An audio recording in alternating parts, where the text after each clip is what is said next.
All right. What's happening, everybody? How y'all making out there? Thanks for tuning in to the Crash Bang Boom Drumming Podcast. Today's guest is one of the front runners in the ever-intense world of quote-unquote extreme drumming in Derek Roddy. I also employed my trusty occasional co-host in John Longstreth, who is also seen as one of the guys in the forefront of set extreme style of drumming. So hope y'all dig the three-way drum hang. Super cool to delve into the world of it all and occasionally hear these guys asking each other questions and tracking the roots of influence amidst it all. So it's good times. While my sponsor, New Orleans Record Press, is open and pressing the hell out of records, I'd also like to take the time to remind the listeners to help out any touring musicians out there that are facing an indefinite hiatus in the form of Bandcamp purchases, merch purchases, vinyl, etc. Whatever you can get your hands on. Feel free to look them up, see if they're offering lessons. Take some one-on-one lessons with your idols. They're out there and they probably need it. You might even need it yourself. Win-win. Do what you can, people. Crash Bang Boom Podcast can be found on my SoundCloud and YouTube pages as well as Google Play, Podbean, Stitcher, Luminary, and more. Check out my Facebook and Instagram pages for additional content and updates, and please give me a like or a follow and or a subscription if you could. The support is appreciated. So here we go, y'all. Derek Roddy talked a whole lot about snakes, because he's got a shit ton of them. And we got John Longstreth co-hosting. Let's get at it. Crash, bang, boom. Crowds go mad with joy. What's happening, everybody? And thanks for tuning in to another special edition of the Crash Bang Boom Podcast. I'm almost mispronouncing my own podcast, where I've got the one and only Derek Roddy and my trusty sidekick co-host John Longstreth as well. We're doing ourselves a drumming three-way here at 9:30 p.m. Eastern Time. Derek, you're in Florida, so you're Eastern Time as well, right? Yep. Okay, there you go. Hello, everybody. What's happening? How are you? Jody, thank you, man. Thanks for having me. Of course, man. I'm digging this kit, this acrylic, this Nuvo acrylic kit you got in the background here, and what I'm assuming is your studio or house studio or wherever it is that you are. I'll certainly ask you a little bit about that, but in the meantime, man, what's been going on with you? How have you been faring amidst this horseshit debacle we find ourselves balls deep in? Yeah. Other than going shopping every week for groceries, not really much has changed in my world. I'm either here with the drums and the snakes, which is down literally a 30-second drive from my house. That's amazing. So I'm lucky in that regard because I'm really close to be able to come here and play and do all of this kind of stuff. So nice. Now, yeah. Derek, I got to say, you said 30-second drive. Does that mean you're actually driving rather than walking to this place? Not really. No, I usually get over here by foot, especially nowadays, you know. Yeah, might as well, right? Now, yeah. You mentioned snakes, so do you have the snake collection and the drums all in one place, and the snakes are fine with the drums, and then you got the snakes? How many snakes are in this place? It's kind of separated, but I've trimmed down actually on the snakes. I'm under 80. Actually, 80 right now. Yeah. Jesus, dude. So, but there's been times I've had 100 plus, 140, maybe even more. That is wild. Is it the same warehouse that it was in, 2002? It is. It's been the same warehouse since 1999. That's amazing. That's great. John, you visited there some time ago? Went there once, 2002. We were on tour together with Niall and arch enemy Hate Eternal Origin. Yep. And he was playing the Premiere kit at the time. Yep. And you had the sonars there. You had just linked up with sonar at the time, so that's how I remember it at least. Yep. And then stopped into your apartment and you're like, "Hey man, take a look at this." And you like reached into a tank and flipped over a paper plate and a cobra came up. And this is not. Yeah. Whoa, okay. Like literally a cobra, not even. It was an actual cobra. An actual cobra. Jesus, dude. What would a figurative cobra be? I don't know. I thought John maybe I don't know. Like a spring with a toy, you know what I mean? Right. Like it pops up. Like, yeah, he played a little joke on you, John. Some G.I. Joe memorabilia. Exactly. Now, Derek, you're not the one letting out any of these pythons out into the southern Florida, out down there in the Everglades, right? What the fuck is going on down there, man? What's happening? And how did that start in the first place? It's the areas that those animals got loose in. They've had to have migrated there from hurricane disasters. I mean, that where they actually originated from here in the South. It's not really the type of place that somebody would go and let a snake loose. Right. If you were going to do that, you would drive to the local park or wherever, and you're not going to drive 2.5 hours. You know what I mean? To let this animal out, you would just ditch it wherever. Right. There were literally dozens of animal importers down here in the 70s and 80s. And a few different hurricanes they went through, and they lost animals. And I mean, there's monkeys down here in certain places. And right. Florida's a crazy ass state. Yeah, monkeys. It's pretty crazy. Yeah. It really is. I was kind of shocked when I moved down here for the first time in '96 to join Malevolent Creation. And I got down here, I was like, it was a total culture shock to me coming from South Carolina, where not really much happens, at least at the time. I like to say, because I grew up on the Gulf Coast, I'm originally from Louisiana, so I was born in '76 and was going to Florida for family vacations, albeit more or less the Panhandle. But then that's also like, got to go through Mississippi, and then there's Alabama, and then there's the Panhandle, and it's a different kind of like coastal beach redneck that permeates the Florida landscape, which is it's so specific, which, as you said, like you're from the Carolinas, that's a different, like mountain people, that's a different culture. There's different shades of people, and certainly Florida's got its own bizarro thing happening at times. Yeah. But I grew up on the coast of South Carolina, too, at Myrtle Beach area, Pawleys Island. Okay, so not like deep into the Carolinas.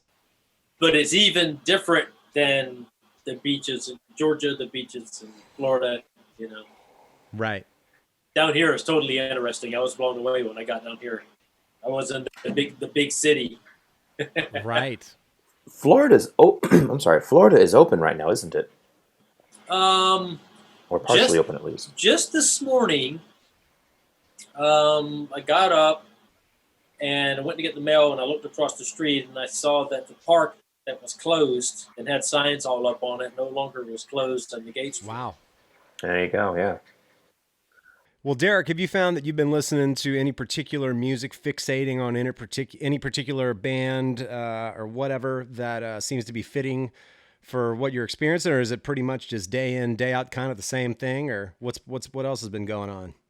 I've used this time to kind of disconnect from music, and not necessarily entirely, but I've been looking for music in different places. Uh-huh. And this has been kind of an on and off thing with me for a long time, but the only any kind of way I can get any kind of nature during this whole last 5 or 6 weeks is Hallie and I are getting in the car and we'll go cruising for snakes. just to take pictures, you know what I mean? And just to see what we can see in a night, you know what I mean? But we'll drive an hour and a half or 2 hours away just to drive for 4 or 5 hours looking for stuff, and we'll go to the center of the state. We'll find this stuff, and I've been kind of like listening to crickets, and listening to frogs. Yeah, that's been like my musical background for the last literally 2-3 years, to be honest. I mean, not that I'm not listening to current stuff. Like when I'm on my computer, I'll listen to stuff to go through, or when I'm in here like messing with my drums or rearranging, changing heads, obviously I'll put stuff on, Yeah. I've been getting outside of the box. John's probably a lot like that too, getting outside of the box a little bit musically, Yeah, my issues with like being a working musician and music was always, when do I get to listen to music as compared to when do I have to study music? Yeah. Because there's so much studying music that I'm playing on, or I'm trying to figure out, or I'm trying to help somebody else with. And like I've been listening to one ZZ Top record basically for the past month since we talked. Yeah, let's talk. Frank Beard. Oh, dude. Oh yeah. The I know you watched the documentary. It's awesome. And the documentary kicked it off. Man, there are some things that he plays, like in that warehouse scene. He's playing some really subtle hi-hat like ride cymbal stuff going on. It's real cool, man. He's been playing for 50 years, 60 years. So that's just stuff that he's just developed without even thinking about it. And some of it looks really bizarre. Yeah. Of course. Yeah. And age has given him this sort of, different swagger. Oh, yeah. You know what I mean? About it as well. But earlier he was very aggressive on his first couple records and stuff, and he just mellowed out. And of all the bands, you're gonna laugh, but of all the bands that I've seen over the history of being a little kid growing up and seeing bands, probably ZZ Top I've seen the most. No way, huh? Isn't that weird? No shit. How many times have you seen him? Maybe a dozen. Yeah. 10 times, maybe. Fucking A. Somewhere in there. I'm a fan of the groove that he plays on that song, Enjoying Get It On off the Tejas record. That's one in particular that I really dig. It's kind of a B-side, but it's just got all kinds of cool shit happening. The whole band, especially that stuff. And then, of course, as you said, watching the documentary and seeing them with like animals on stage and just like the whole traveling production of it. It's amazing, man. Yeah. I don't think that would fly today. Having any kind of animal on stage. Yes. With a rock band playing. Totally, man. Yes. You know who I've really been getting into, like, for the last decade so hard? This band, Sleepy Time Gorilla Museum. Anybody? Yeah, that band is fucking wild. I know the name. Yeah. Dude, the last drummer that they had before they actually broke up, he had such a great feel, man. His pocket was thick. He was like the Gad of that world, you know what I mean? Like, doing just like really killer. And then him and Carla are married and they had a kid, so they quit the band, and the rest of them went on to form Pre-Salamander exhibit. So they got the original drummer, Dave Shamrock, who's a brilliant damn drummer as well. He's a very composed player, but man, this is like one of the bands I could just listen to their EP. Like, it doesn't matter. I could just put it on and not think about music again for like weeks, Yeah. And it would just be playing in the background all the damn time. And it's, it's just one of those kind of things. Totally. The band Virus from Norway. I think they broke up now. They were when Buenos End. Anybody know this band? I don't think so. Not this one. No. That was from like the early 90s. They were a very experimental kind of black metal thing. Okay. And then the leftovers of them formed this band Virus. That's not like, it's not metal at all. I mean, it's kind of like, it's like a black metal version of Caius or something. Whoa. It's hard. Black metal desert rock? Holy shit. It's hard to explain, but yeah, it's got like, they're playing through Vox amplifiers and Rick the Rocker and stuff. Gotcha. Ludas Nord is the black metal band I've been listening to lately. Yeah. That new album, Hallucinations, he's got an actual drummer now, but he falls into some bizarre rock riffs from time to time. Yeah. There's so much good music out there. I've pretty much loved everything Over's ever done. What about the Good Rats? The Good Rats? That's funny. They're from Long Island, right? Yeah, Long Island. That's right. Joe Franco. Yeah. Old school Joe Franco, man. I got to get into them. That band's a lot of fun to listen to. Right on. So, speaking of old school bands, I've been revisiting the last several years. Brand X, Phil Collins playing drums. Oh, yeah, absolutely. Tobias Ralph was supposed to do that. He's supposed to go out on tour with those guys.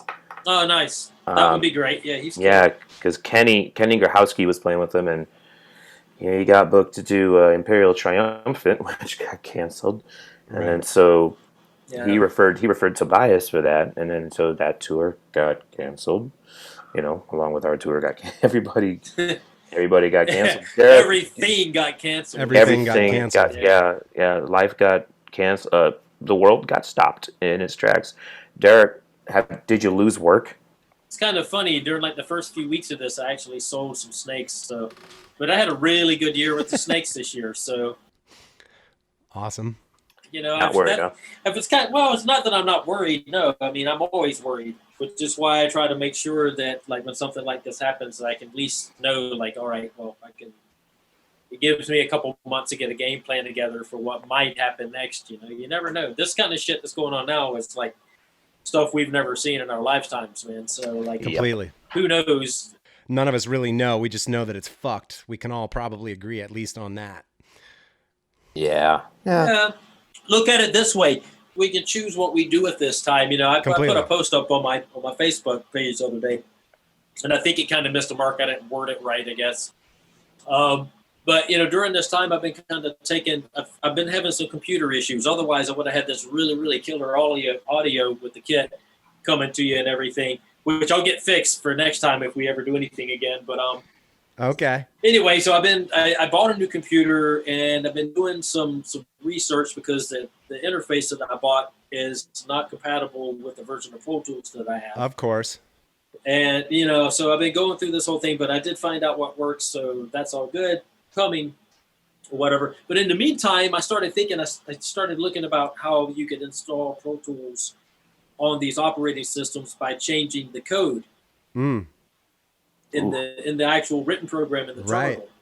So I bought and downloaded a course on how to code Macs, because if it ever came down to it, you know, that's a skill that I could use possibly to earn income in a situation such as this, you know, because you never know, you know what I mean? And like, I've just always been that kind of person that's always been kind of on the move that way, you know, and not guaranteeing that it will do or make any money for me, but at least it's another skill that I know. Of course. Or that I'm learning and I can apply if I ever need to myself, you know. Right. Instead of paying somebody else to do it, even if that saves me money right there. So. Absolutely. Absolutely, man. Well, I know John grew up from talking to John. I know he grew up in a pretty musical family.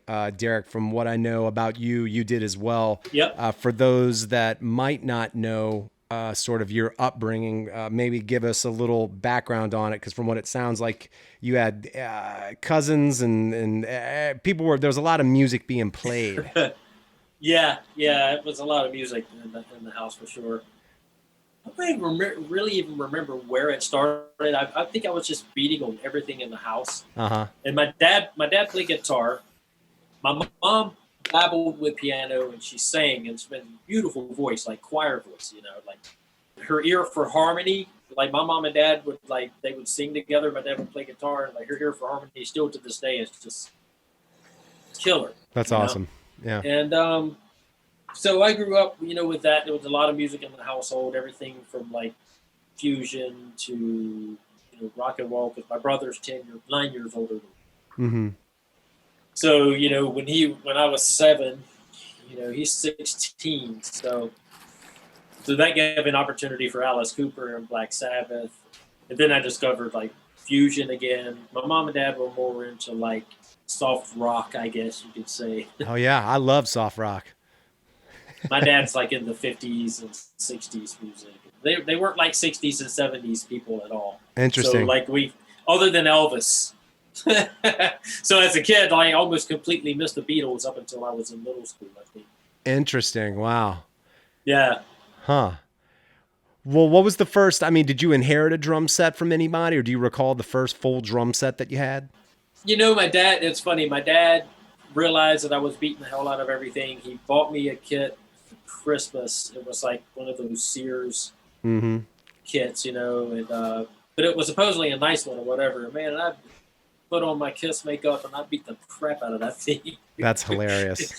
And literally tore it up. So like over the weekend, I think Christmas was on a Friday that year, if I remember correctly. And Monday, we actually went to a music store and bought a kit, and it was a Royce 5-piece, like just kind of satin silver. Wow. Royce. You know? Yeah, Royce. Yeah. Damn. My mom reminded me of this, and not that I really needed reminding, but during that time period, we were moving a lot. My dad's a contractor, or was a contractor. He's retired now. But he was building homes, and we were moving a lot. So he would build a home, and we'd move into it for a little while until he'd sell it, and he'd build another home and move into it. You know? So we were constantly moving. So I was used to tearing my drums down, but for some reason, during like a 2 or 3 year period, I would tear my drums down and leave them overnight, and then the next day set them up somewhere else in the room, play all day, tear them down again, and then the next day, like set them up somewhere else different in the room. And I was doing this by the time I was in 6th grade, maybe 7th grade. Wow. Isn't that weird? I mean, totally. My mom reminded me of that. I was like, yeah, I do. I remember doing that. I was like, why the hell would I be doing that? You were prepping yourself to gig. You know what's funny is that was like the only rationale. I was like, I guess, well, Kiss didn't play in the same place every day, like, you know. So it must have just come through that way. I don't know, but yeah, I was constantly tearing the kit down and setting it up. Wow. No weird. It totally, man. Well, at which point, something I've talked to John about as well. At which point, you know, you mentioned Black Sabbath and whatnot, and Alice Cooper, and sort of those being some of those early influences and whatnot. But I always like talking to people like yourself and John about sort of maybe some of the early drummers that you heard that piqued your interest in maybe pursuing some of the more extreme avenues in drumming. You know, I know I've asked John kind of just off the cuff, like who are the 3 guys that you see as being key players for your development or whatever. And correct me if I'm wrong, John, was that Buddy Rich, Doc from Vader, and Brandon Thomas, I think, were those 3? The first 3 off the top of your head? Off the top of my head, those are the guys that I spat out. So, Derek, without thinking about it too much, what would be your 3? You know, I always had this saying, without going into the 3 right yet, but I always had this saying that, like, Buddy Rich was kind of, because my mom and dad had that kind of stuff in the house. Yeah. I would always say he was, like, one of the bigger influences, drumming-wise, you know, along with Cooper and everybody else at the time. And, but it was my brother, because he was, you know, 9 years older. He brought Alice Cooper and Kiss, as I said, in the house, and, like, the whole Kiss thing. That was it for me when I was a kid, man. So, like, I always say that Buddy made me want to play drums, but Peter made me want to play drums in front of people. Yeah. And it made me want to perform. You know what I mean? And I think that was kind of an important thing, because without either one of them, I don't think. But that's different than, like, the drummers that changed my playing. I could list a bunch of drummers that, like, you know, I mean, Billy Cobham probably, and Tony Wayne. I mean, I want to say Gad, but honestly, I didn't realize Gad was Gad until after I discovered Breckle, which was still kind of early on. Right. Some of the early Michael Brecker stuff, and, you know, obviously Chick and whatnot. Mm-hmm. It was in the mid-'80s, you know, like middle school, into middle school, going into high school. So. Yeah. The Chick Corea blew up. They got really big in the early 90s, so that was like a big influence. Vinnie, of course, like Vinnie Colauita. I mean, probably the... Everybody says it. Probably the greatest drummer that's ever walked the earth. I talked to Todd Suckerman, and that's what he said. He said that he was quite possibly the greatest musician that's ever walked the face of the earth in his ability to navigate such disparate styles of music and play with not only within the style, but the idiosyncratic like aspects of it, and apply his own thing. His ability to sort of totally. You know, internalize things and spit them out in his own way, whatever that inner mechanism is that happens within that crazy head of his is just like some crazy genius. Yeah. I mean, he just hears everything about me. I think he just his palette is so broad. Right. You look at his Rolodex in his brain. If you can look at all the music he knows, it's like the palette that this guy has for music, like he just doesn't shut anything out. Right. I think a lot of musicians do that when they hear something. Like, I know plenty of friends of mine, it's like I'll try to play them something and they're, oh man, that's too whatever for me or whatever. They automatically like shut it out. It's not that they don't like it, it's just they never give it a chance. Mm-hmm. And I understand that people can't maybe comprehend it. I get that, you know, depending again on how broad your palette is. But you know, and those are just the drummers that have nothing to do with the extreme metal side of it. You know? Right. I mean, for me, Hoglan, Lombardo, earlier, and Pete. I mean, Pete Sandoval. I mean, yeah, dude, I wanted to talk to you about Pete. Out of all the guys doing it, and being that I was like, you know, that was high school for me, but we would drive to Atlanta to see them, and man, just seeing Pete like on the altars and Blessed Are the Sick and all that, on those tours that came through, and watching him play, I was just like, man, good grief. I mean, Napalm Death was the first band that I was in, Repulsion actually, some electro hippies as well. But like Napalm was really one of the first bands that I was exposed to that was just white noise, and that's a different thing than what death metal was or is, right. because Pete kind of took that and turned it into a metronome for the most part. Yeah, totally. He really did. Created a science for it. Yeah, totally. He really did. He did the whole formula for it, So I think that's kind of Pete's solely responsible for that. Mick Harris is responsible in a different way, Because honestly, I love Mick. It's just so chaotic and like, where the hell is one? And, right. It's just there's something beautiful about it, Well, before John asked you about the whatever Pete Sandoval question that he had for you, I was just going to ask you, how did you hear? Do you recall the first time that you heard him playing in recorded form? Kind of what I was going to say. Oh, all right. Well, it would have been Altars of Madness, because the demos that we had of Morbid Angel, and during that time period, they were actually in Charlotte, North Carolina, which was like an hour, 15-minute drive from where I was at. That was Wayne Hartzell, right? Yeah, and Mike Browning. Yeah, Mike Browning. When they moved to Florida, but it was Wayne up, during that point in time. Here's something else that was weird about Pete's playing.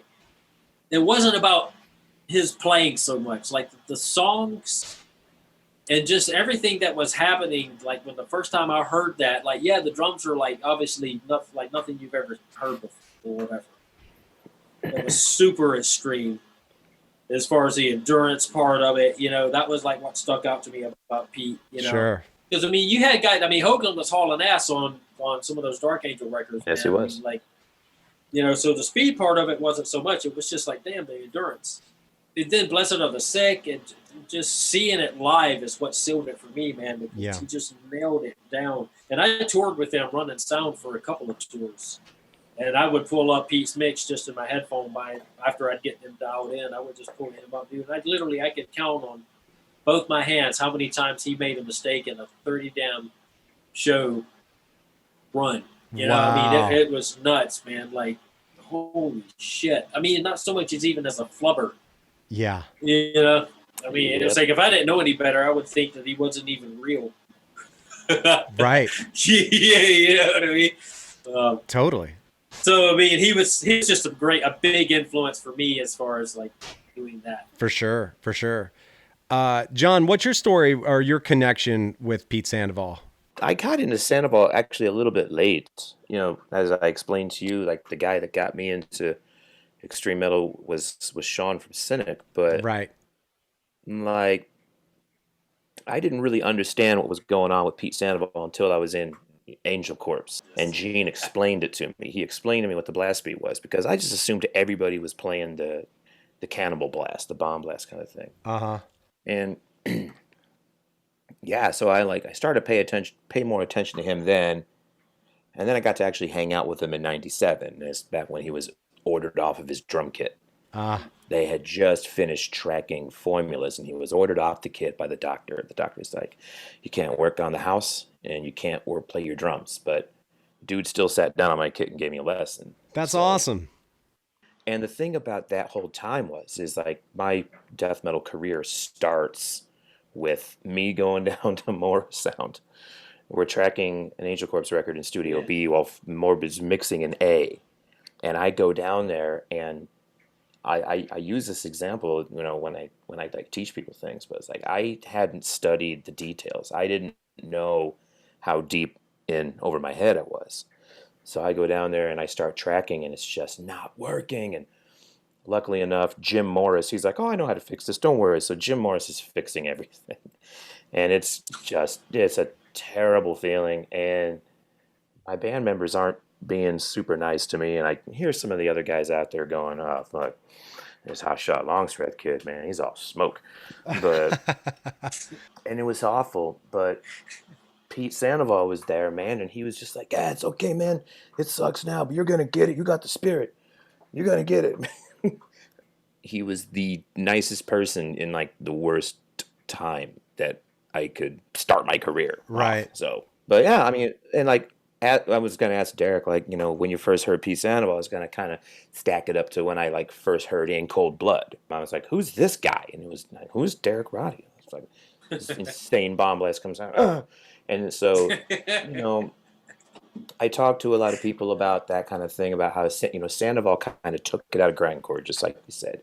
He kind of took it out of grindcore and he kind of made a science out of it. And then you kind of took it from Sandoval and created your own science out of it. Well, that's kind of what we all do. Exactly, You've done that. I kind of took a thing you gave me a long time ago when you started, because when we first started hanging out, you were really deep into the hand-foot linear thing. Right. Yeah. And you gave me a couple of reasons why back then. It was, but so I've kind of carried that with me, and I kind of look at that as sort of like taking the metal out of the blast beat.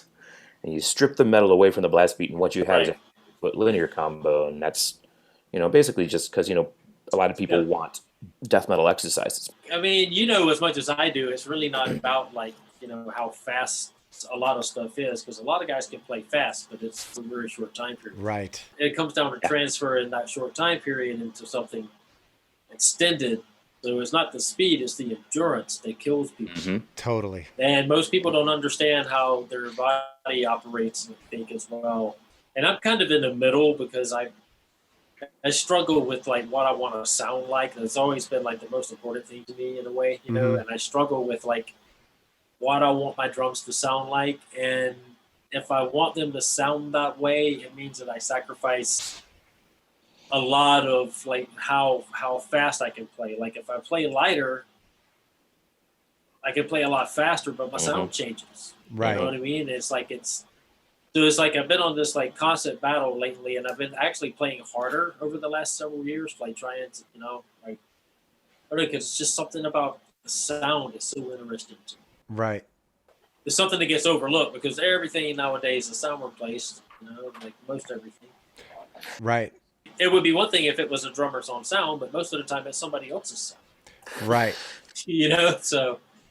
Yeah. I was actually explaining to a friend of mine that wants to record an album, and I've got this little 16 channel set up in my practice room, and I'm like, yeah, he wants to do it. They're like, yeah, well, we can do the drums in my room, but it's going to sound like early 90s death metal drums. It's going to sound What's like wrong with that? And that's exactly what he said. He's just like, well, what's wrong with that? I'm like, well, I guess so. I mean, we could or buy Superior drummer, whatever they're using now, and build the whole thing, but yeah. There is a program, John, that's really easy.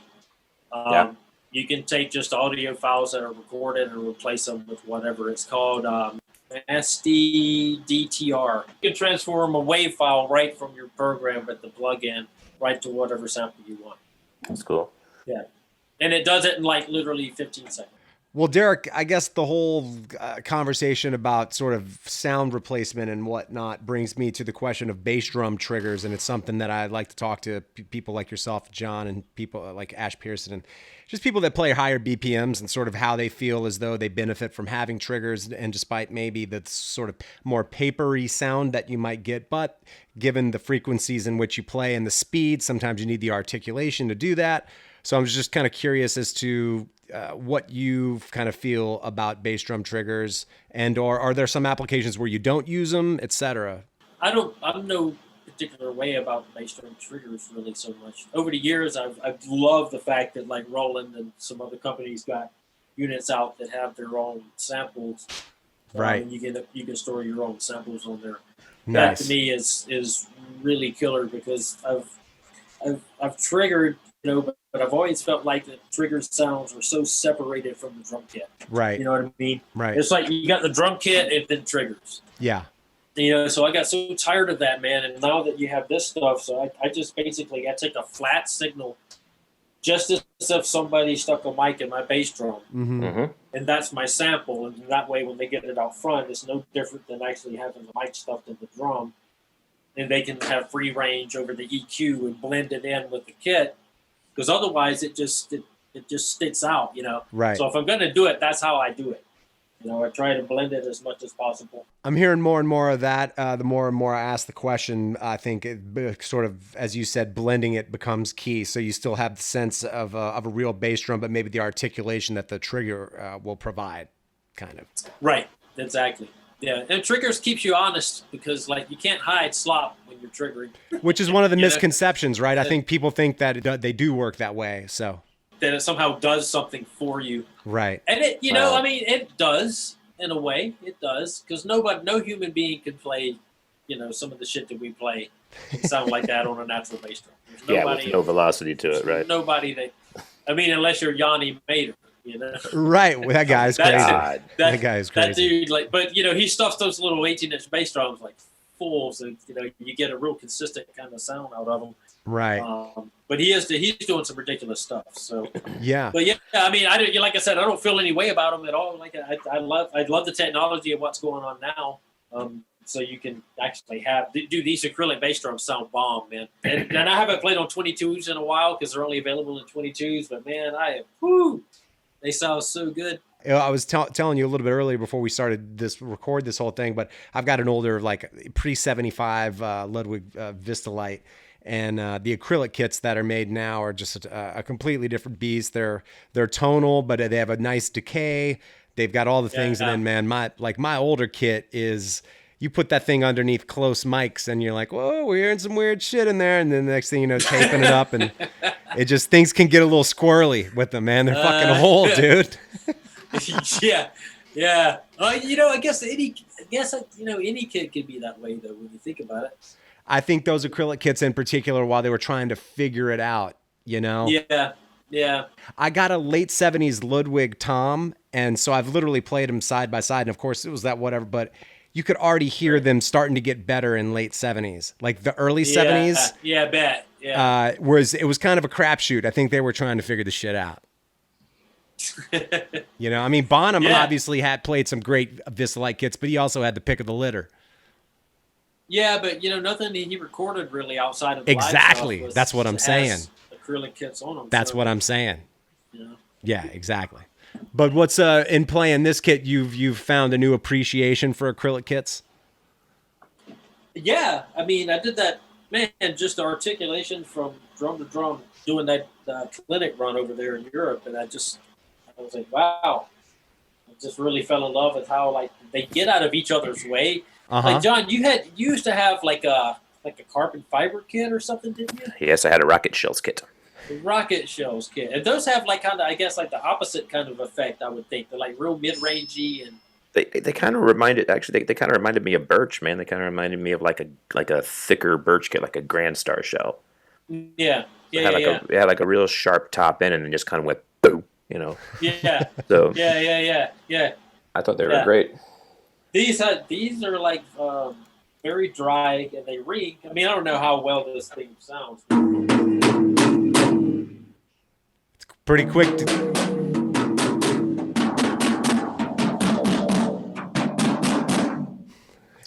The lights appreciate them. Yeah, you got your lights tuned up, man. They're kind of censored. That's hilarious. I like how you didn't tell us that part of it. The whole thing. At least they're not in the drums. Right. Exactly. Hey, man, you could though. They're clear. Fuck it. You could do it. Yeah. Put some fish in there. Yeah, right. Oh my God.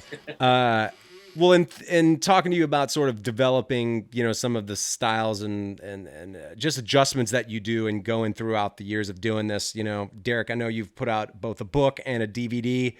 Right. What did it take kind of getting into the headspace of really locking down sort of a cohesive way of teaching that? Was that a laborious process? Because I feel like it might have been, or no? Not really, because the stuff's like really simple and you're playing every note in a damn measure. So right. It's not like, you know, it's not that you're coming up with patterns or anything, you know what I mean? You're just kind of documenting. You know, it all started really when I was working at Resurrection Drums, kind of as like a sales guy there. There was a bunch of teachers that were there. They were coming to me all the time, like, man, they're constantly having these kids come in, like they're asking me to teach them what a blast beat is. He goes, and they're playing me stuff. He goes, I can't make it heads or tails of it. Yeah. You know? So it started with that. So I just started notating it down for everybody. And then at that point in time, I was still touring with Hate Eternal. So I had a notebook with me and I was just filling up ideas whenever it occurred to me. And it happened really quick. Like within 7 months, 8 months, 9 months, I had an entire book. And it was ironic because I had a friend that they just started their own. They all quit Warner Brothers. Well, Warner Brothers went under that division of Warner Brothers that did all the DVD instructional videos back then. And they started another company called World for All, I think it was. And so he had come to me and like I had seen him at Resurrection one day, and he saw me working on it. He's like, "What are you working on?" I showed him one of my videos. He was like, "We got the new publishing company. Maybe we'll think about putting this thing out if you could get something together." And I showed him what I had. So it came together fairly quickly. It wasn't anything that I really particularly labored over. I mean, they kind of had all of that information written down and Rolodexed away in my brain. You know what I mean? For a year or two, Yeah. The idea was cooking, simmering. Gotcha, man. Oh, and by the way, props. I've revisited the Blast Beats Evolved DVD. Interestingly enough, I got that as an additional DVD when I bought the Mark Juliana book, I think. Oh, wow. And I think. Oh, yeah. I'm also god awful about ever going through the books that I actually buy. But what I did do, because I got a DVD with it somehow and it was yours, I've actually watched your DVD and not ever actually did anything with the Mark Juliana book. So that's hilarious. Well, get on Mark's stuff because that's some cool stuff. Absolutely. Those books look really nice in the cabinet, though, man. They do. I got some nice looking drum books in the cabinet, man, for sure. And the whole thing was kind of like Cliff Notes for Blast Beats. That was just the idea. It's like Blast Beats for Dummies kind of thing. It wasn't really meant for like all of us guys that are into Blast Beats stuff already. It was more into for it. Like it started as an idea for teachers. Because that's like I was thinking, man, if you could get this thing in Guitar Center and get it on every teacher's, everybody who teaches drums, that's a lot of sales. So we started thinking about it like logistically because it was the first of its kind at the time. The Backbeat Blast that you do between the two snares, that one in particular, like the variations of that. If anyone's listening and is not familiar with the Blast Beats Evolved DVD, check out the Backbeat Blast between the two snares. That particular section and those variations are fucking cool as hell, dude. John goes through this, I'm sure, and I know we talked about this several times, John, as well. But being conflicted about what you would actually, what drum part you want to play over a certain riff. Sure. Oh yeah. And that's like one of those things, man. Like Eric and I kind of made a pack and hated journal that it was either going to be Blast Beats or double bass. That's it. That's the old the old origin theory also. I think if it was maybe over like 3 songs and the time I was in the band there was like 3 skank beats or 2 skank beats here and there. Right. But everything was either double bass or blast. And, a skank beat didn't appear on Origin record until 2013. Yeah, really, literally. So finally, love it. Finally, because I decided it had to be there. But I want to go back and be real dorky for a second, just to get back to the book. But yeah, I know I have the book around here somewhere, but I can't remember. Is the Freak Blast in the book? It's basically there as a freehand blast, but it's just there. It's not necessarily in there, no. Man, dude, did you tell anybody that story? No, I just remember talking to you about it, and I remember it appearing on the Malevolent record. But yeah, it was all due to a stick drop. I don't really have the story. A stick drop? Yeah, and if you listen real close, you can hear that stick bounce between the damn legs, of all the hardware stuff. Yeah, I mean, we were tracking that song. That whole thing is kind of funny anyway, because we didn't realize that we were actually tracking for the record. And I don't think Scott Burns even thought that we were tracking for the record. He just figured that we roll tape and see what it sounds like or whatever. But we ended up keeping everything that night, that we had recorded, thinking whatever. We just basically ran through the set a couple times. For clarity, the record that you're talking about inadvertently tracking is what? In Cold Blood. Gotcha. Creation. Okay, gotcha. So, Scott Burns was there, and I think he just captured all of that. And, but that take was so good, it just had the right energy, even though that I had dropped the stick. So what had happened was the stick went flying, and I had a brain fart. I was supposed to play double bass and 2 ride cymbals for kind of like an Angel of Death kind of thing. Yeah. You know what I mean? Right. You know, and it was like, what, 4 or 8 bars or whatever. And the stick went flying, and the only thing I could think to do is they started like free-handed blasting for like a second, realized I couldn't do it as I grabbed the stick, and just forced it all out, you know, with double bass and single strokes on the snare drum. And it was like a freak out moment. So we ended up like, we laughed about it on tour. I was like, yeah, you call it the freak blast, I guess, because it was like one of those freak out moments. Oh my And God. we kept the take. You can listen to the take and like, yeah. Holy shit. Yeah. I didn't know what else to do. It was like a deer in headlight moment, right? You know? Yeah, but that's how you get some of the best material, though. It It's is. like, you make the mistake, and then you play it again at the turnaround. That's right. It's the old Eddie Van Halen trick. There it is. You know, a lot of that's been lost, man. And I wonder why I don't get into a lot of new music, because like there's been young guitar players that have come to me that wanted me to track their records, and I'll track their drummers, because you know you kind of have to get a drummer to do like a full take of something, you know. But man, these guitar players, bro, like if you're not gonna like copy paste every measure and make it perfect and put it on a grid, man, these guys do not know how to record. It's crazy. Right. Trying to get one of these dudes to play from A to Z is like, I might as well be a dentist. Yeah, there's a lot. Dude, it's crazy, man. Like, Wow. No, that's kind of like you're sort of looking at like the double-edged sword that the YouTube thing is. You can dial up any technique you want now.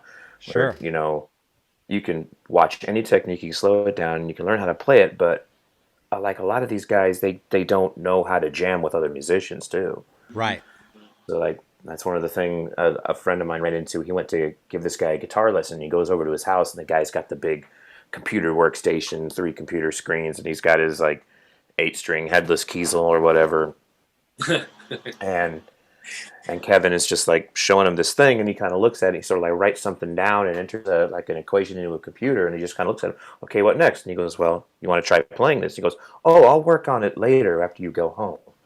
And that's just kind of what he wanted to do. He just kind of wanted to take these bits from my friend and send him on his way, and then sit there and just like practice it by himself. He would not play in front of him. Right. It's really Wow. strange. yeah. I think that's an extreme case. Obviously, I would be willing to bet that it's not that extreme. I don't think so. No, I don't know that it is. The last couple bands that I've gotten off the ground down here, like I would make these guys play from A to Z, man. They hated me because, like, you know, they can't live with who they are as a musician. Wow. You know what I mean? They want to go back and fix everything. They want, you know what I mean? It's like, it's weird to me. Like somebody like myself that grew up kind of basically recording with tape all of the time. Yeah. You know, I mean, I get it. It's easy to get trapped in that mindset of, oh, I can just fix it or whatever. If you had a good take, it's like, oh, damn, that was good, except for that double bass part. You know, of course, fix it, especially if you're in a studio situation. But if you're somebody like me who's like right here, I have everything I need to go bonkers on making it right, you know. I said, like, people like these other guitar players, and they've hated me, man. Like, dude, come on, man. That's hilarious. Can I just push you here and say, no, man, when you punch in, you just lose all that energy you built from the very first note that you came in and the song's rocking. It's just, it dies. It's gone. Yeah. And you wonder why you're not connecting with, like, the person that's listening to it. You know what I mean? Like, truly connecting. Not like we did when we were, like, when I was a kid. The way I connected with music was completely different than how people connect with music these days. You know? I don't think kids are bothered today that a lot of the music sounds like a MIDI program. No, because that's what they're used to. That's what they're used to, yeah. That's what they think it's supposed to sound like. Right. And I looked at a lot of that as like, you know, my dad was a jazz musician, and so he thought that the separation of all the instruments sounded bizarre and cold and dead. Sure. Of course. And, you know, I'm talking about an Iron Maiden record at this point in time. Right. Yeah, for sure. Wow. It's like that.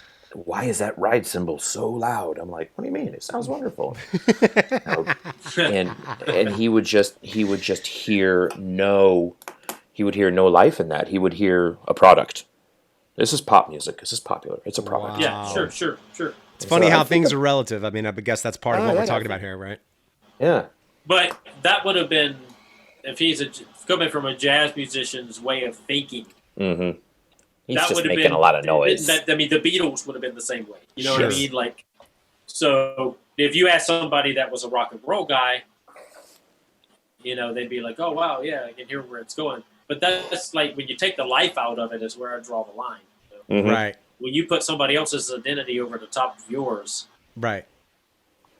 I don't know. It's just that's where you lose me because I used to remember getting a record and being like, oh my god, I can't wait to get home and listen to this fucking thing. I wonder what snare drum he's playing. I wonder what type of sound he's gonna have this record, man. I wonder if he got a new kit. I wonder if he still played 8s and 12 or just thinking about Weckl or somebody because I always really admire Weckl sound and shit, So every time a record would come out, I'm thinking to myself like, oh my god, I wonder what the production's gonna be like. I wonder where they recorded it. You know what I mean? Like. Yep. And I just couldn't wait to get home and hear the musician. Right. You know what I mean? And that's been totally gone, totally lost. Totally lost. The way the drums sounded on Sound of Perseverance from Symbolic was a complete leap, And it's like you just had to sit there and question what the hell he was using. For sure. Saxon, Crusader. Early Saxon. Listen to the toms on that record, man. Like the snare is killer too. There's some type of lexicon.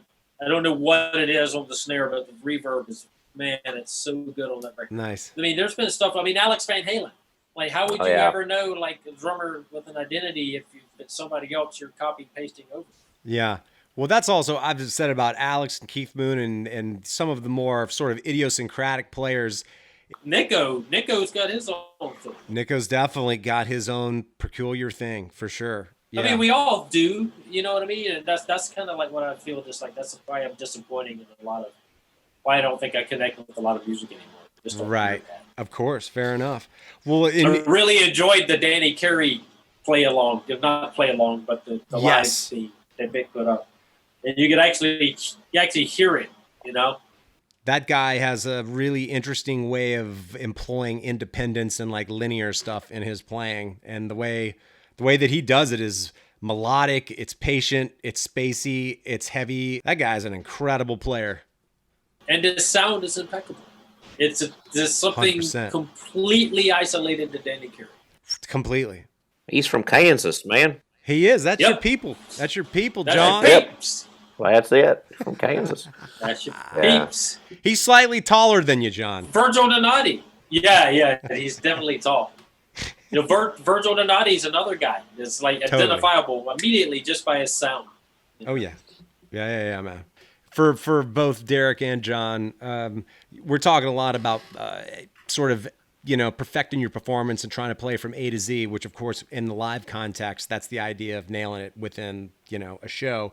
Are there any particular shows where you had the most monumental, like, train wreck, or just you were like, oops, no coming back from that? I've certainly done that. Like, I had to stop a song. I feel like that happened. You know what? That's funny. Oh God, that happened. That happened twice, just on the last Origin tour. Are you serious? In our South American tour, we were playing Lethal Manipulation, dude. I've been playing that song for 20 years, and for some crazy reason, I just decided that I wasn't gonna play that last bar of 4. I was just gonna jump to the next riff from there. I don't know where it came from. I did it twice on stage, and the second time I was able to like catch it, correct chorus. Ooh. And then it almost happened again the third time, but I had to sit in the van and listen to the opening song from the first Origin record. It was the most nightmare thing. So yes, this happens. But usually, here's the funny thing. Dirtiest trick in the book, a long time ago, I crashed the song, and immediately what I did was I was like, hang on, sorry. Get on the ground, pull my beater out of the pedal, stand up with the beater. There you go. Nice to have an excuse. Yeah, oopsie daisy. It worked. Yeah. But. Derek, no nightmare gigs for you, or even that could even be over the course of the years, because I know you've been around for some time. Any particularly strange gigs? That could be equipment meltdowns, a botched part, or just weird crowds, whatever it is. Nothing out of the ordinary. I was trying to think of like there was one time I remember where I counted the song off, and the very first note, my beater came out of my right bass drum. There you go. I mean, literally. So all we got, and it's on video actually. It's online. I saw you do that. The first time I ever saw you play was at a.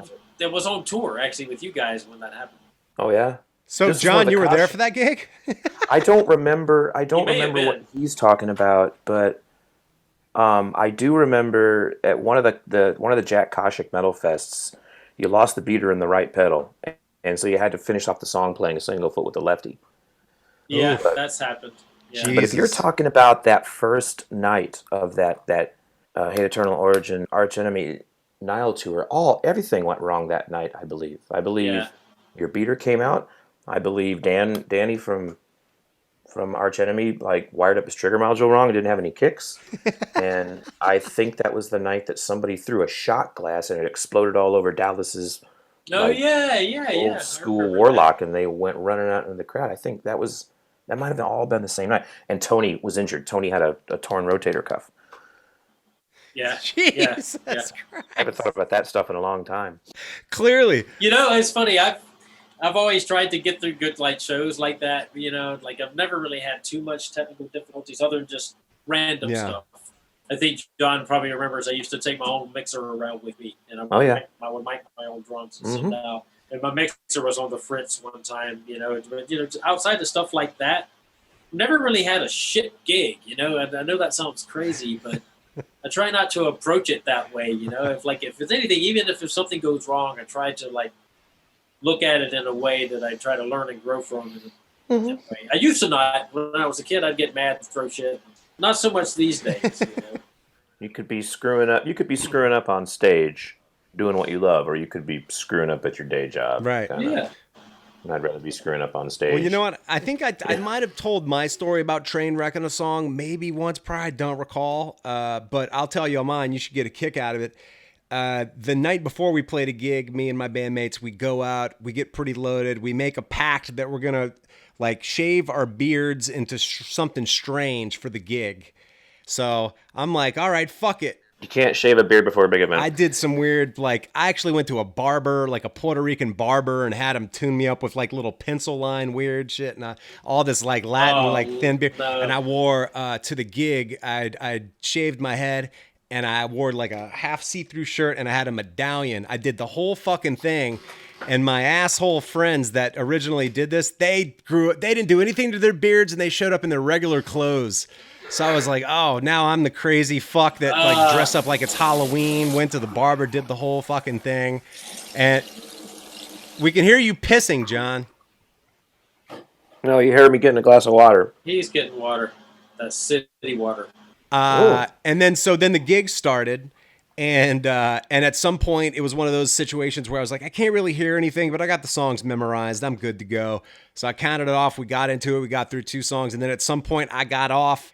And then they're looking back at me. And I don't know where they are in the song because I can't hear anything. And I was just like, we just had to like stop and like talk it out to figure out what was going on.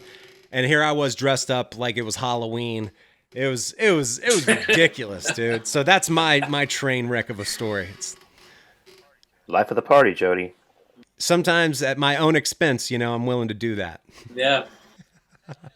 You mentioned train wrecks and stuff, and I think John and I, we're kind of in a unique situation musically because there have been times where I've just completely been like, where am I? Yeah. Time to play jazz. You know what I mean? Jazz time. I mean, dude, there's been a lot of times where I was like, damn, I don't even know where I'm at. Run the kicks and start hitting splash cymbals, man. So yeah, I mean, like that's where or blast, or just whatever, or double ride, So at least you can hear what you're doing. You know what I mean? So, Totally. Yeah, it's plenty of times where I've been like, where are we? Damn, I don't even remember anymore. I had an interesting conversation with one of the dudes, one of the originators, and this is stupid, but just in respecting this guy. But I remember asking him, and I think Jody, we might have talked about this the last time, but my thing is like my best show. I feel like my best shows that I've ever played, I kind of don't remember them. Mm-hmm. It's kind of almost like a bizarre little dream sequence. I'll remember little bits and pieces between songs. I'll remember things. Oh yeah, I adjusted that cymbal and my hand was hurting or something. But for the most part, the really good ones, I just kind of float through it. And I remember asking this guy, like, does that happen to you? He's like, no, man. I'm present for every note that I play. Bullshit. I was like, that's I think I know who That's is. when you say, go fuck yourself. Dude, John, I'm the same way, man. Like, I could not. Yeah, if you get off stage and you're kind of like, whoa, what just happened? Those are the good ones. Yeah, yeah, yeah. I'm kind of the same way with that. Like, I don't remember a whole lot about any of this stuff. It's funny. I could probably still drive to every club we've ever played in the United States of America. Really? You know, because I was a driver in the band a lot of times. I was the one getting us to places. And that was like before GPS with the maps and stuff. Yeah, of course. Yeah. You're at home the week before the tour. You're printing out all the map quests. Map quests. Yeah, you got like a damn encyclopedia of map quest stuff. Yep. Probably cost you $85 alone just to print all of that crap. Oh, yeah, man. And prior to that, if you weren't doing MapQuest, you just had the atlas out and you're like looking at roads, or you got to, that's what it was, man. You had to stop at a gas station and ask somebody, and people who worked at gas stations knew how the fuck to tell you how to get somewhere then. That's something that I would say is lost. I don't get the sense that gas station attendants really have the best sense of direction these days. Jody, how old are you? I'll be 44 in a couple of months. Okay, so here's something that nobody probably, I don't know, maybe you thought about it. Something that I thought about that I thought was just like very interesting, and just the amount of skills that were lost in one thing. Now, you guys all remember, you're old enough to know that back when we were kids, if you wanted to talk to somebody, you had to do what? Call them. You had to pick up a phone. Right. You had to dial their number, which you memorized. Memorize numbers. Right? Yeah. Right? And then you had to be brave enough to who's going to answer. Oh, yeah. Calling girls was the worst because their father would pick up and be like, I got to talk to this chick's father before I even have a conversation with this chick, and I'm already stressing out about it. Yeah. Yeah. Or, maybe brother was a bully or something. Sure. You know what I mean? Like anything. But the amount of skills. Yeah. Just in that one action that are completely wiped off the map. Totally. You know what I mean? Like when you think about it, you go, oh my God, man, like no wonder like people are whacked. Completely. I completely get it, because that's a skill that I have lost a lot of myself. Right. Yeah. Like talking on the phone is kind of strange to me, and I've got a couple of friends that they're my age or older, and they will call me up and they will talk and shoot the shit for an hour 15, and I'm like, I don't like it. What is happening? You don't like it, Derek?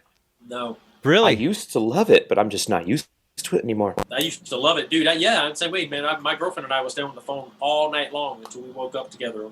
You know what I mean? Like back in the day. Yeah. But I don't like it now simply because it makes my head hurt, man. It does. It's it's like a Dave Chappelle skit. You want me to be real? You want me to be real? Yeah. Makes my head hurt. Yeah. You know what I mean? Like,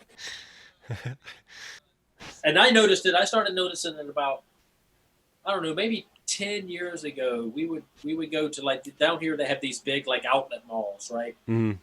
And there's one down here that during season, like January and Christmas time, dude, it's mobbed. There's got to be, at any given time, there's got to be 200,000 people in this place. You know what I mean? At any given time, right? And I would notice, I would get close up there, and my head would just start buzzing. I would say, what the hell is my head hurt so bad? Tell you what's funny, not so funny maybe, but my buddy lived near some power lines, and we used to go climb the power lines, and I definitely grew up with some kids that had like mercury and would pour like mercury into our hands, which is supposed to be god awful. So between climbing power lines and like holding mercury in my bare hands, I feel like if that shit hasn't killed me yet, then I'm feeling pretty strong right about now. Feeling pretty good. Starting to sound like George Carlin talking about how he grew up swimming in the channel in New York City. I'm a fan of George Carlin. That would make sense. Tempered in raw sewage. Oh, my God. Well, dudes, I don't know if there's any other thing y'all wanted to touch on in particular. John, did you have any other question for him? I was kind of curious because, like, this was a big thing, like, just to kind of, maybe it was a topic on the message board, but like when you kind of segued off from exclusive death metal to being more of a clinician drummer, what was that like? What were the non-death metal guys looking, if you perceived it any specific way, like all these non-death metal guys looking at the death metal guy coming in and playing a lot of different stuff that wasn't death metal. Like, was that weird? I was really surprised, honestly, how there wasn't a lot of metal drummers at these things. You know what I mean? Like these communities, I guess when you go from place to place, these local music stores, they kind of build up a community of people that, that aren't necessarily all metal drummers. So I would have anywhere from if there was 100 people there, let's say, there would be anywhere from 3 to maybe, a dozen metalheads or maybe 20 metalheads, And the rest of the crowd were non-metalheads, and they just kind of wanted to, I think they were truly interested in learning and wanting to understand what the hell was going on, And I think that the delivery didn't scare them. Yeah. Like they thought it would, which was, I think, a big part of it, maybe, I don't know. That's cool. I mean, but just kind of presenting it in a way that made them be able to hear it, because in reality, I mean, a blast beat's no different than a funk groove.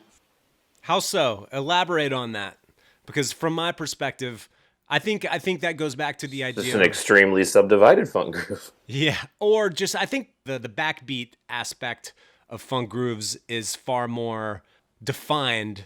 Whereas maybe a blast beat it at times sounds more like just a string of notes. You know what I'm saying? That's just the distinction that I think I would make in my head. Well, all right, yeah. So that's where you have to kind of embed that string of notes and kind of forget about the string of notes, but keep the feel, right? Mm-hmm.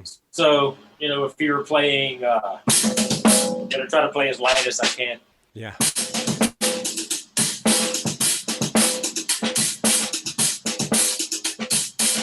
Right? If you're playing that. So what's the difference in that?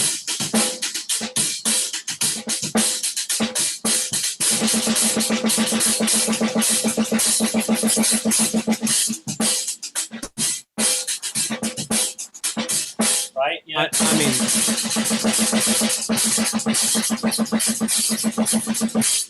you still, so just making them understand that it's no different than, it's just a groove like any other groove. Mm-hmm.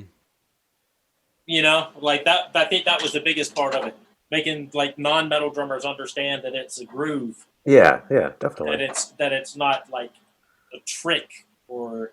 Yeah, well, it's cause I work at the Collective School of Music now, so we got some guys in there that are looking at me like, so you're the death metal guy. What about, the double bass chops, like the death metal double bass chops? I was just like, well, the first 2 pages of stick control, play with your feet. Yeah. And they're like, oh, really? Yeah, try that. Start there and then just get comfortable with it at a real slow BPM until you can't mess it up, and then eke it up 5, maybe 10, and then just keep doing that. Yeah.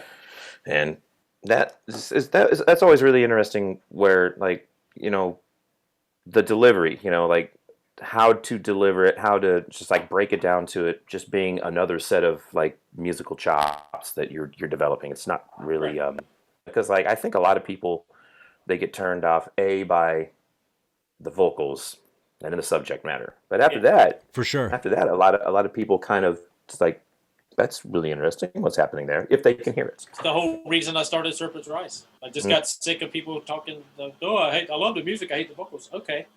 Mm-hmm. So I'll take the vocals out of it. Obviously, they're really talented musicians, but the vocalist sounds like a dog. Yeah. Yeah. I do got to say, John, that it was an interesting experience kind of exposing the drumming world to this stuff, on that kind of level, doing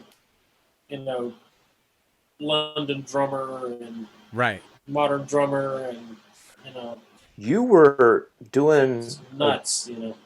You were doing a duel with somebody once. I can't remember. I want to say it was one of the pardon my friends because I know they don't like this term, but I think it was one of the gospel guys, and he did something just twisted, and you just looked at him and just did in his face, between your kick and your floor and your china. Oh yeah. That was Eric Moore. It's so funny. I've seen that. It's and he just laughed and just smushed it. But, man, we had such a good time together, man. We did 2 or 3 dates over there in Russia together. And, that was Russia, huh? Crazy. Yeah, dude. And there was 1,000 people at that thing. Are you serious? Yeah. Wow. Yeah, it was a lot of people at that. Damn, you know, it's crazy. Like some of these places, I mean, like Drummer Live, for example, in the UK, the first time I did that, man, it had to be 8,000 people. What? It was nuts. It was crazy. Wow. Frankfurt, when I played with Paul Gilbert, there was probably 8,000 or 10,000 people there. Dude, you played with Paul Gilbert. Yeah. Just a couple of gigs. Right on. That's killer. That guy, he's one of the guys. Okay, here's one of the things that I've been doing since this quarantine. I came across his like just social media, and I love even his YouTube as well. Just watching him go through his guitar collection and or rip solos. Dude, he's a hoot, man. Dude, he is such a character, and like absolutely doesn't take himself seriously, but can clearly play his ass off. Yeah, it's a great balance that he has, and I've totally been geeking out on Paul Gilbert. That's why when you said it, I was like, oh shit, that's one of the guys that I've been checking out a lot. So this is a funny story. He emailed me out of the blue. He got my number or email from Meinl or somebody, and he hit me up. He said, "Hey, I'm going to be playing at Frankfurt. You're playing like on the adjacent stage, you know, earlier that day or later. I don't remember." But he said, "Would you like to play with me? I need a band." I was like, "Well, what are we doing?" He's like, "Dude, it's just cover songs, you know." So we went back and forth a little bit, and it was like some Doors songs, some old Aerosmith. God, I don't even remember now. You know what I mean? Right. It was just one of those things. It was like there was who did Nico used to play for? Pat Travers. Oh, yeah. Pat Travers songs. You know, stuff that I knew. You know, obviously all of this stuff we kind of all know because we heard it a million times, right there. Yeah. So we're getting there, and then he's over like doing a signing at Ibanez. I walk over, I say, "Hey, Paul, how you doing, brother?" And he's like, "Oh, hey, dude, what's up?" And he's like 8 feet tall. You know? Right. He was kind of busy signing stuff, so I waited around for him, and then finally we got to speak. And I asked him, I was like, "So look, you know, how do you play these songs? I mean, do you play them like any certain ways? Like, do you change any endings?" And he looked right me in the eye. He goes, "I've never played songs before." I swear to God. Really? Yeah. That's funny. And I was like, "Oh man, this is gonna be bad." Because, like, you know, we had no rehearsals or nothing. We just, the first time we played together, we walked out on stage together in front of like 5,000 or 6,000, 8,000 people. Come on. How'd the gig go? We had a little bit of a sound check earlier, you know, just to get lines together when we played through shit. Yeah. Dude, it was like, but I had so much fun because Paul, he's so laid back about shit, you know. And he Totally. just had the time of his life, and he led the band like a true band leader, you know what I mean? Like, No shit. Ove Bosch played bass, the German guy, bass player. Yeah. So, yeah, I mean, we were looking at each other like, "Oh, my God, dude, we're hanging on for dear life." And there's some video. If you type in Paul Gilbert there, Roddy, it'll put up some videos. Okay. Yeah. I will look for that. By the way, you mentioned Pat Travers, and out of curiosity, was the song that y'all played that crazy song, Snorting Whiskey and Drinking Cocaine, by any chance? Yes, it was. Goddamn right it was. Yes, it was, of course. I was gonna be like, did y'all play a B-side of Pat Travers? I only know think like that's a couple. actually on that video, actually. So, yeah, Amazing. Awesome. Yeah. Derek, do you have any questions for John, since John's had a few for you? Yeah. Okay, so there's another thing we've kind of talked about. It's something I've always focused on, and I can hear it in John's playing as well. Spacing. You know, like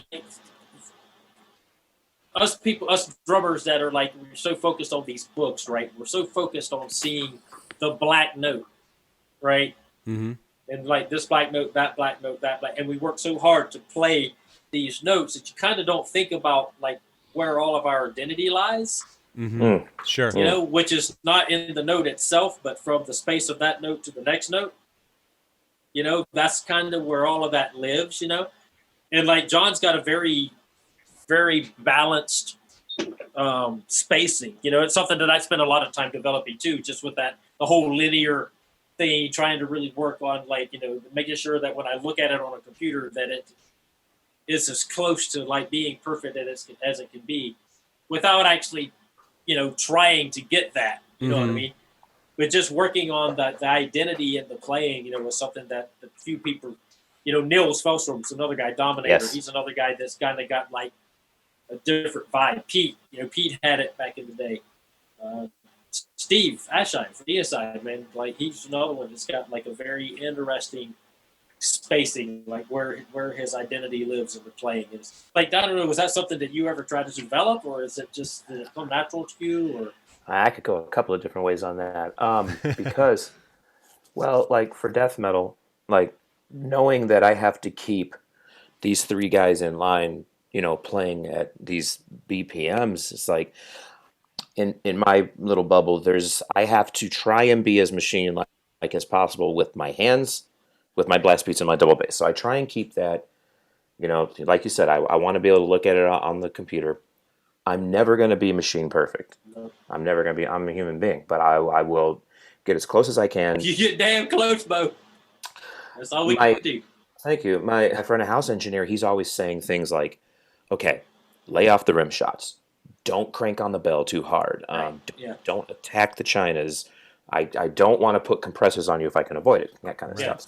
Right. So I'm pretty. I tell a lot of people that like the blast beats and double bass should be as utilitarian and as machine-like as possible. That all the feeling, in my case, is going to come from the cymbal work and the fills. The call.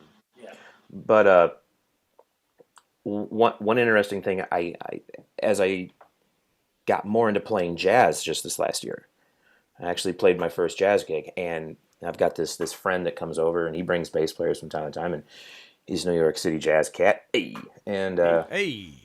And so we're working on I Can Swing, because I grew up with that, but I can't really effectively swing. I could swing, but I'm a metal drummer, a rock drummer, so I ding ding ding ding ding ding ding ding ding ding ding. But what he noticed is that I was dragging. So this is kind of an interesting spacing issue, and what he wanted me to do was stay on top of the bass player. Right. Watch the bass player, stay on top of him, push him, because what he's going to do is it's still a little foggy to me, but he wanted me pushing more, not rushing, mind you, because rushing exemplifies lack of control. He wants you just push a little bit. Therefore, the bass player can find where he's going to sit, and that's going to create the lock. Yeah. So, and then just currently, the thing that this COVID thing is doing for my playing is that I'm learning how to play single strokes with the feet now. Like, okay, I'm actually sitting there I'm working on the ankle motion, and I've gotten back into this linear thing and just making sure that it, for practice purposes, is as square and as big. I want the motion to be really big. This is like a boxing thing almost. You want a really big motion in practice, a big, perfect motion in practice. So when you're live, you can get a percentage of that, because live everything is much more difficult. So you're just trying to open up the possibilities of getting these nice, big, intentional movements on stage and, internalize as much as possible. So, Yep. I mean, as a death metal drummer, my life is in micro timing. Yeah. I'm looking at the smallest grid possible, so, But that's kind of what I was relating back to, like the funk stuff, because if you're playing this groove, yeah, right, you're doing the same thing whether it's a blast beat or whether it's a funk groove. Well, yeah, there's a lot of that. It's like, I spend a lot of time like rudiment playing. Like if I'm working on a paradiddle, I'll play this paradiddle and I'll try and get the ghost notes almost inaudible and the accents really big and high, and then I'll take the subdivisions out and just play the accents, paradiddle, paradiddle, and then put them back in. So yeah, there's a lot of taking things apart and looking at the little individual pieces and making sure, because that's kind of what makes something groove, is its consistency. And you work on something consistent enough, you're going to develop that endurance, and you're not going to float, I guess. Yeah. Not going to rely on the twitch. Everything will be intentional and will be easily programmed. And then once you can understand how to program everything, note by note, piece by piece, then you create a mode out of it, like a guitar player has. So there you go. Yep. Damn. That's amazing to hear you two extrapolate those small things, and then all I know is you're playing. I'm like, well, that still seems borderline impossible from my perspective. You know what? It's a big thing. It's a big thing in Brazilian Jiu-Jitsu too. It's almost like you slow these motions down so much, and you look at these motions, and you don't hold them sacred either. It's like drumming music should be scientific. There's a lot of things that I've gone back and forth on, and what I consider sacred and not sacred. The fact that I developed my double stroke method a long time ago as a workaround because I was never really good at singles, because I didn't know how to practice them. So as time kind of went on, that kind of became a little more, I should really have a good set of singles if I'm going to teach double strokes. So, right.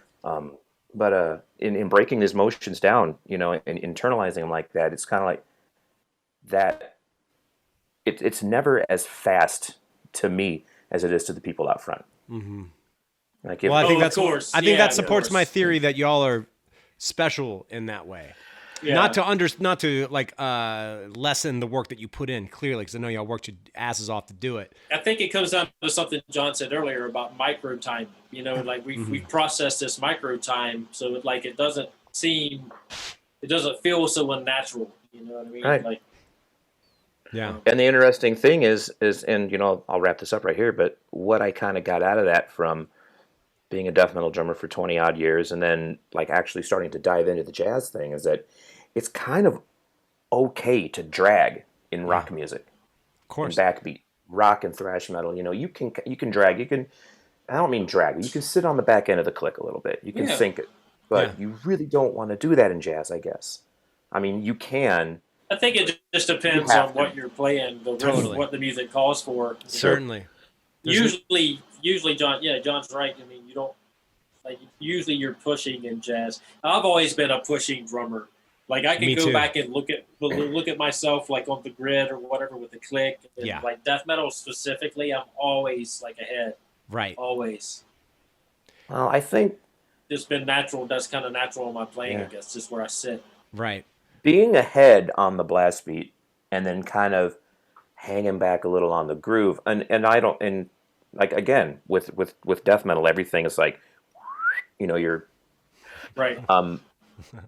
And I just remembered when I was doing an Unmerciful record, and I remember the engineer was saying you're on the very tip of the front end of the click, you're playing as then the groove is just kind of blip blip blip. Yeah. And I think that's kind of one of the things I noticed there is if you can intentionally push on that blast beat, it makes it jump a little more. It makes it a little more frantic sounding. Yeah. Makes it a little more scary as compared to as compared to just playing a linear pattern. So and that and sound is another thing. It's that's the type of shit that is dictated my spacing my entire as long as I've been aware of it since high school, being in a marching band. Yep. Trying to sync up with other drummers and just trying to learn each other's spacing and stuff. Oh yeah, the marching cats are really interesting. Yeah. That's an interesting thing. All right, cool. That's kind of all I had for this segment. Right on. Dude. All right. Dude. Well, good talking to y'all. John, thanks for hanging. Derek, thanks for hanging as well. Jody, thank you, man. Absolutely.